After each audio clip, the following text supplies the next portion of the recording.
Hi guys, welcome back to Journey with Arrows. My name's Dave, and as per usual, in England, it's raining. Well, it's been raining, we've got a lot of fog at the moment, so this should be quite an interesting video. It looks quite atmospheric and a bit eerie behind me, so without further ado, let's dive in. This video has been long overdue. There's been a few reasons for that: work, postal services, whatnot. But what it has allowed me to do is really test this amazing bow on quite a few different... Sorry guys, I've got a combine harvester, even in the fog. What it does allow me to do, or has allowed me to do, is to put this bow through the mill, shooting in torrential rain, today in fog, in the sun, 3D shoots, roving, flight archery, all of which we'll put in this video so you can see clips of it all. I've been able to put carbon arrows through it, wooden arrows through it, light arrows, heavy arrows, so I'm hoping that what that does allow me to do with this time that it's taken is to give you guys a really good review on the bow. So we'll get it unstrung. So this is the Griffin by Paragon Bows by Rob Podsterker. An absolutely amazing bow here. Now you will have seen close-ups of this bow on the beginning of this video. So what you're going to get from Rob is the bow. Obviously it comes in a nice waterproof bow bag, which is very, very tidy, especially when you're living in England like this and it chucks it down pretty much every single day of the year. You're going to get your bowstring. This is my little string keeper at the end. This is by Olliecraft actually, so shout out to Olliecraft, Abdurrahman. He's a gentleman that made the quiver as well. So yes, the Griffin is an absolutely beautiful bow. It's a 9th, 10th century Magyar bow, or a Magyar bow as we would pronounce here in England for English speakers.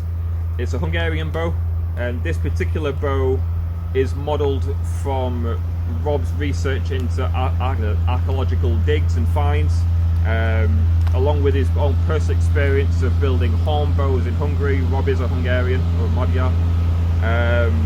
And the Hungarian Bow Foundation as well. So the Hungarian Bow Foundation... I'll wait for this thing to go past again. Bloody hell.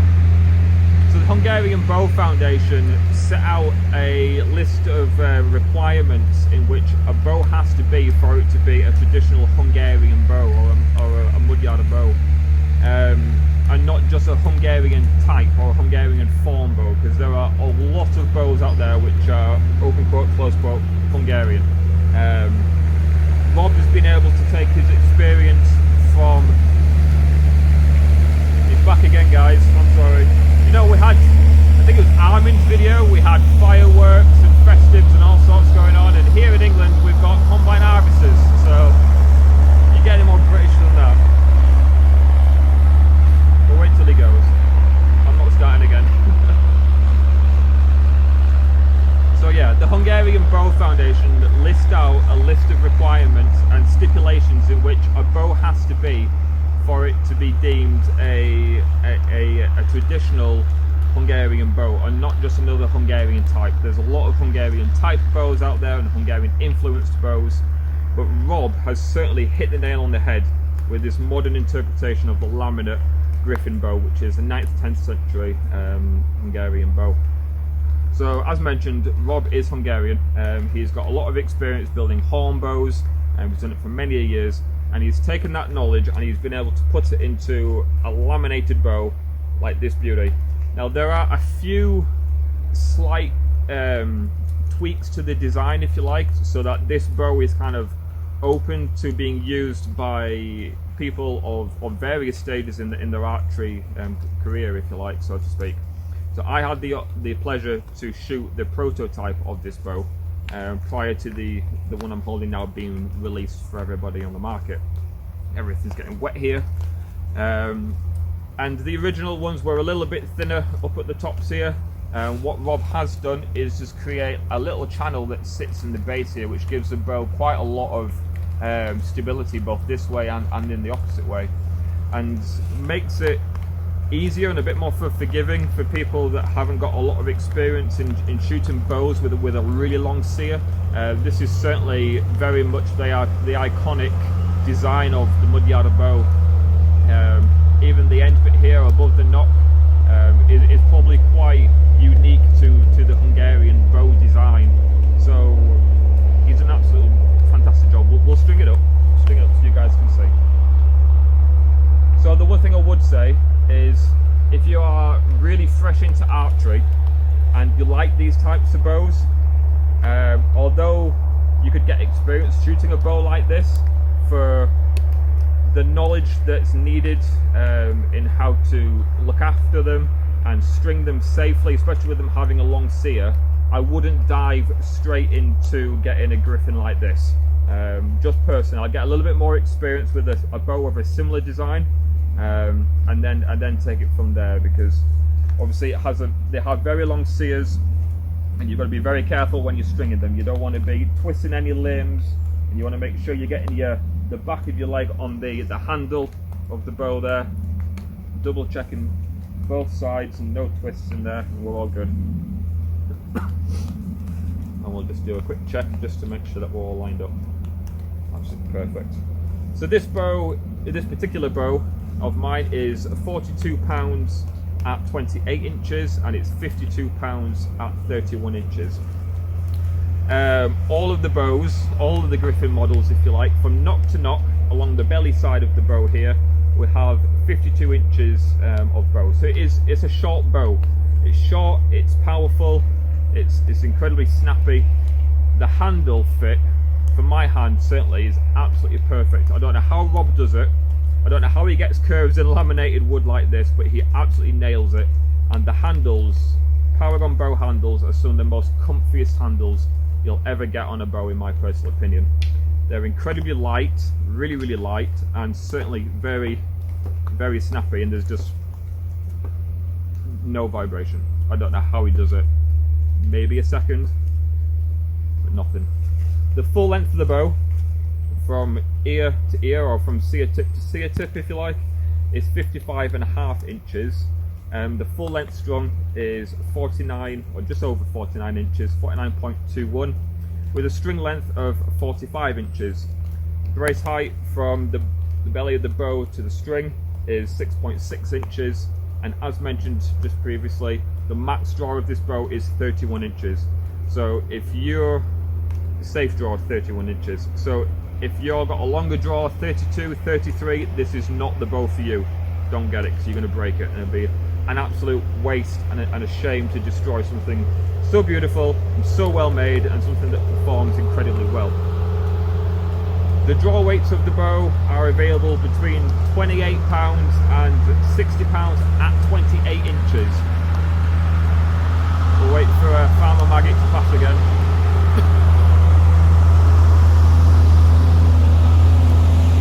Giving us a wave.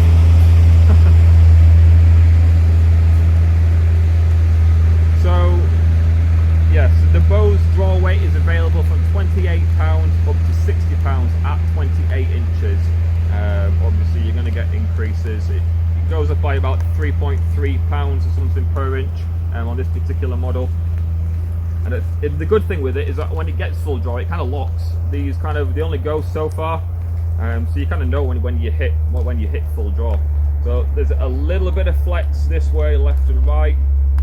The other way, nothing. It's an absolute unit. It's really, really strong. So we'll give you a quick draw for you so you can see the shape. But it's such a beautiful shape. These things almost come 90 degrees in on themselves. So the other thing you will get from Rob, you will get a nice little tube which your bowstring comes in. I've given mine away because a friend needed something to keep his bowstring in, so I just keep mine held on to the top here with a little bit of support from the bowstring keeper, unstrung obviously. The other thing you'll get is a nice warranty booklet from Rob. Rob provides these with all of his bows, so you're going to get a little care leaflet on how to string your bow and how to look after it, with the details on the back that are specific to the bow that you've bought.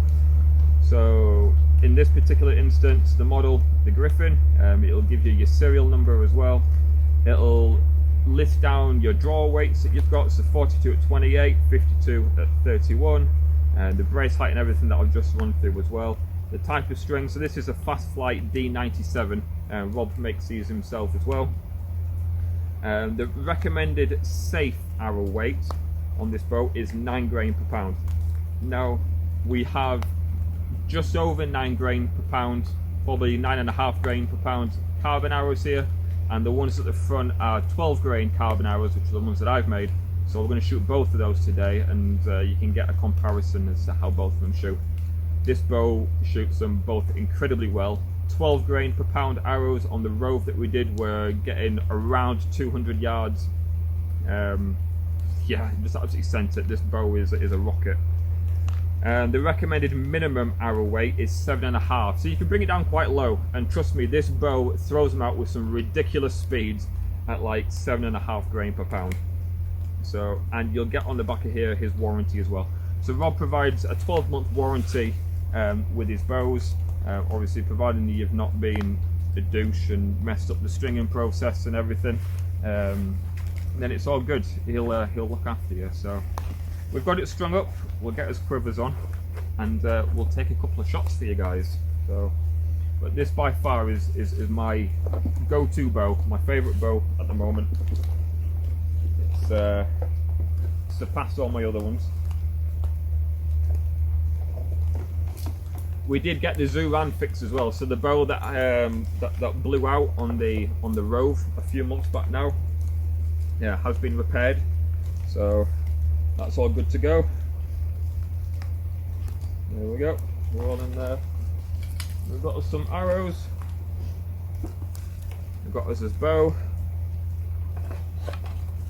One thing I did forget to mention is what the bow's made from.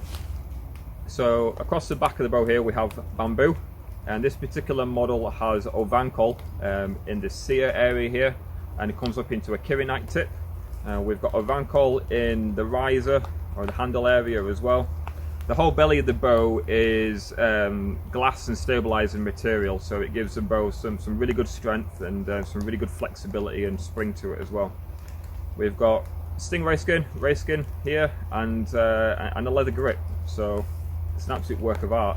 Rob's website does allow you to choose different options for wood, your colours and things. He's a really genuine guy to deal with. You can send them a message on his Facebook page, have a chat with him, tell him what it is that you're after, kind of material wise. If you're wanting a custom bow, obviously he does have bows every now and again which will just come up on the market and available. So if you're in the market for a new bow and you're thinking about getting a Paragon bow, you've been and ahhing, definitely get one, because it's going to be money well spent. The other thing that I really like with this as well is that on the underside here we have purple heart, which really complements the Ovancol and the bamboo really well. So amazing, absolutely love it.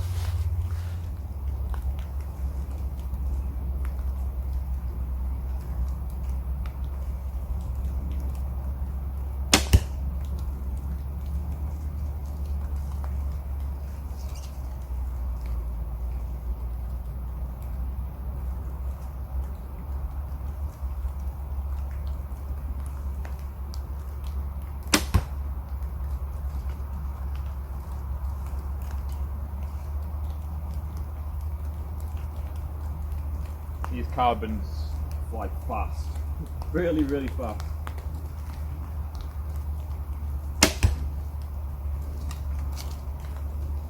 Blink and you miss them.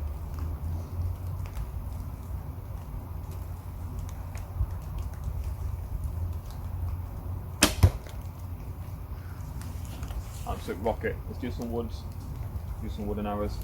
These are 12 grain per pound, and the arrows are shorter. They are 13.5 inches, 30 inches, sorry, there's a point on the top. The shaft is 30 inches.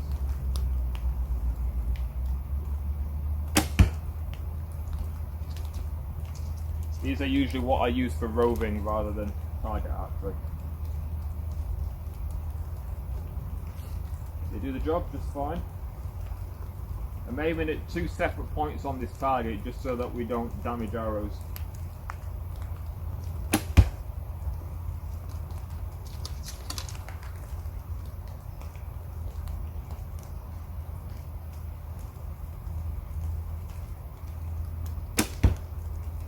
obviously they're a 12 grain per pound arrow, so they're a much heavier arrow, and they just come out of it like silk. You don't even feel it.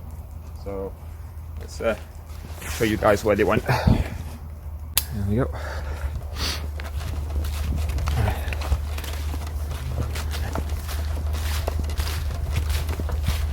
So there we go with the carbons.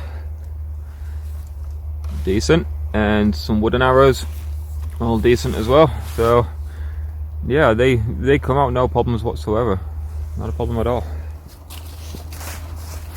So we'll go around, we'll uncover a couple of the targets, because they're all covered up here. We don't have 3Ds out.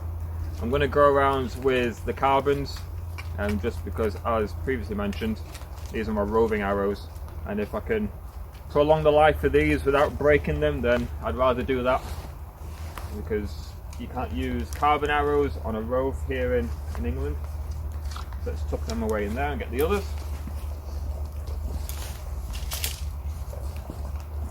There we go. So we'll pull these wooden ones out. I already lost one of these when we did that. Vipers kill only shoot, so it broke up. Great. Shove some of these in here.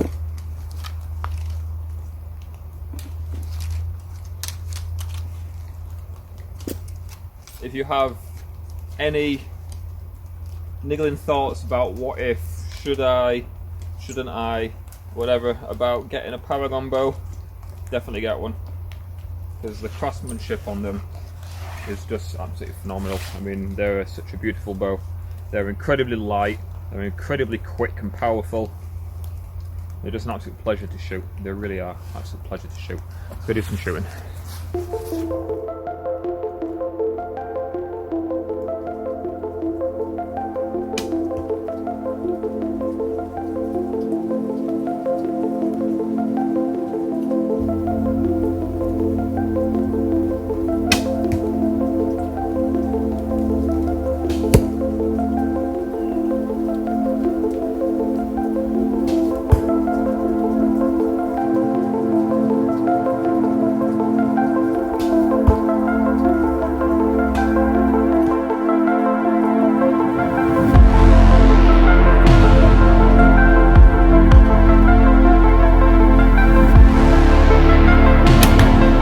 So you'll see on the couple of clips that are here now, these are from the roving shoots. We've been on a few roves with this bow recently, shooting the wooden arrows that you've just seen shot earlier on in the video.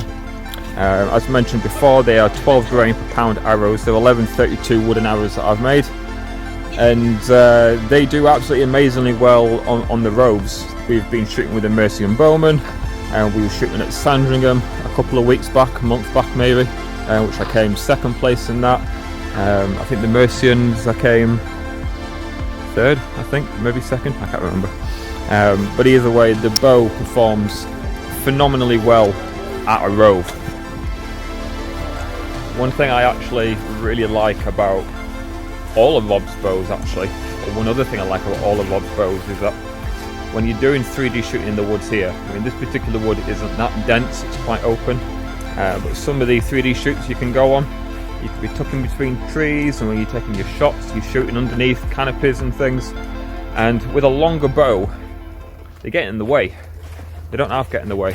And my previous bow that I was using all the time, as you guys will be aware of, was the Zoo Ran, which is a long bow, and it gets caught in everything.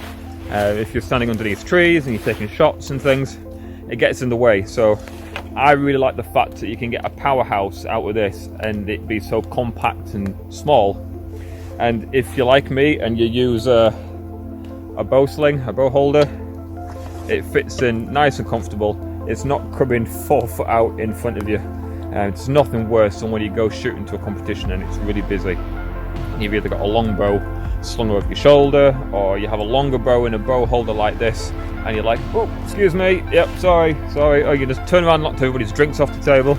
So a small bow, it does the job great for being in the woods, being in a little bit more tighter, compact spaces, and I love the fact that they are deceptive looking.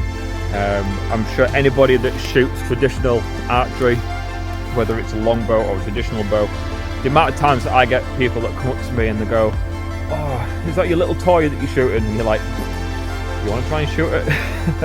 So yeah, I love the fact that they're nice, it's small, they're compact, they're powerful, and anybody that calls it a toy has never shot one, and I can guarantee you after they have shot it, they revoke that comment very, very quickly through personal experience. We'll take just a couple more shots so you can see the full shape of this bow. Beautiful curves that are on it.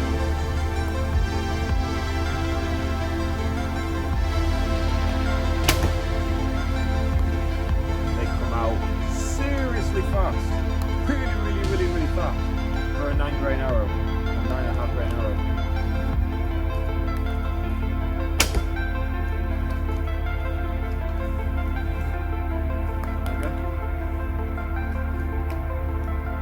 If you want a bow that's fast, powerful and light, Paragon Bows is the way to go. Absolutely. How's the back at least?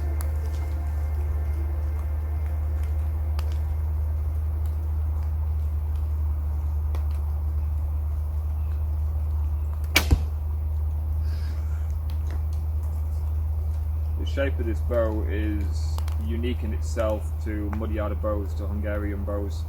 It's certainly an eye catcher. If you go to competitions or shoot with anybody and they see the shape that becomes, and they're like, yeah, it's impressive in itself. These are just going through the target, absolutely through the target. We'll take one more, make it a good one.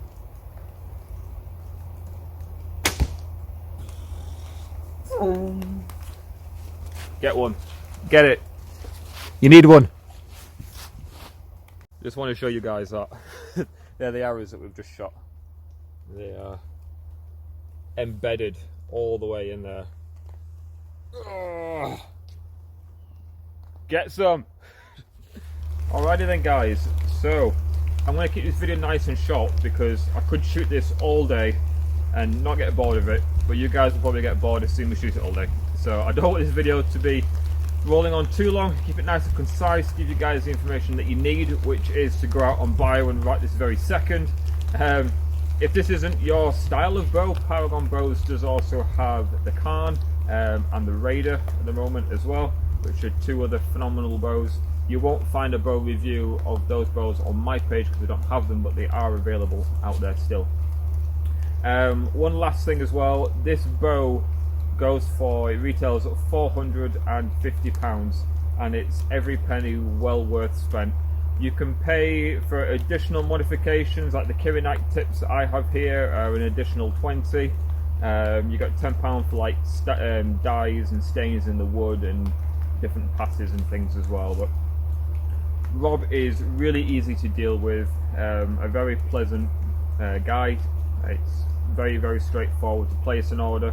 Obviously these bows are not machine made, they are not CNC cut like a lot of the bows that you get from China and things, and Rob does not have people working for him either, so it's not like he's just a business owner and has people building bows out on the side. Every single one of his bows that leaves his workshop is handmade and finished by Rob himself. They are cut, they are shaved, the tillers, everything. There's not a single laser cut machine or whatever in the joint. So when you place an order with him, obviously bear in mind that he's going to have orders already set up with other people, so there's going to be a little bit of a waiting list and you're going to have to wait in order to get your bow made as well. But it is well worth the wait, guys. So if you're looking for a nice bow, something that's going to last you, feels like an absolute weapon, then Paragon Bow is where you need to be. So the fog is rolling in thicker here now. It's getting harder to see arrows down the range at 50 meters or whatever. So we're going to end this video here. I appreciate you guys for sticking with me and watching it. And I guess till next time, you'll probably see me shooting this again. We're going to get packed up, we're going to get sorted, and I'll see you guys on the next video. So catch you later. Thank you very much.